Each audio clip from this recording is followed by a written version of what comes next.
And if you think about the people of London fearing, worrying, stressing, the mothers, the sons, the grandfathers, everyone worrying about the future.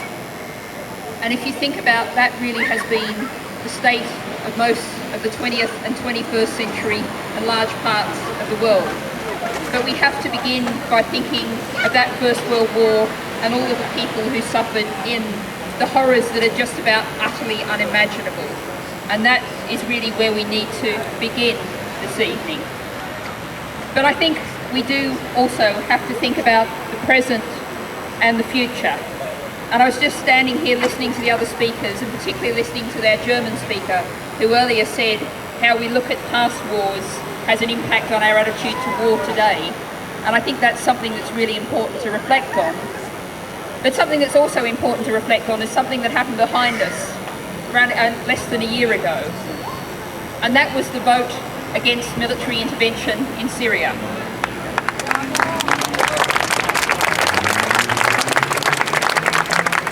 And now actually, like a lot of history, that was a bit of an accident.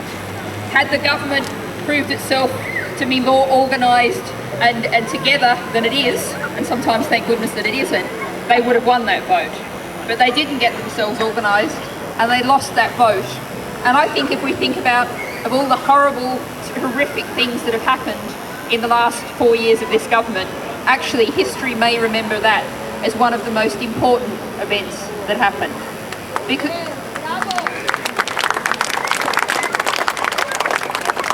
I think if you think back to what happened after that, suddenly Obama decided that he needed Congress's backing before he did anything too, and then military intervention slid away. The French, who'd been so militaristic, were left isolated. And what that really marks, I very much hope and believe, was the final end of a whole doctrine of Western military intervention, particularly in the Middle East, but around the world. And that's an important step forward. Of course, we've still got vastly many more steps to make.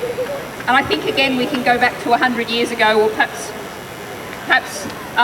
96 years ago, and the end of the war, and people said this was the war to end all wars.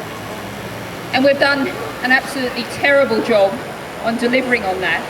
But I think what we need to do is not give up. We must not give hope of peace.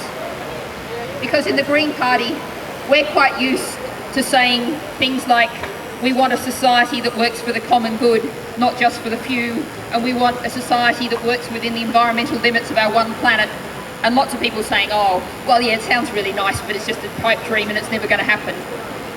But I believe those things can be delivered, and peace can be delivered. It must be delivered.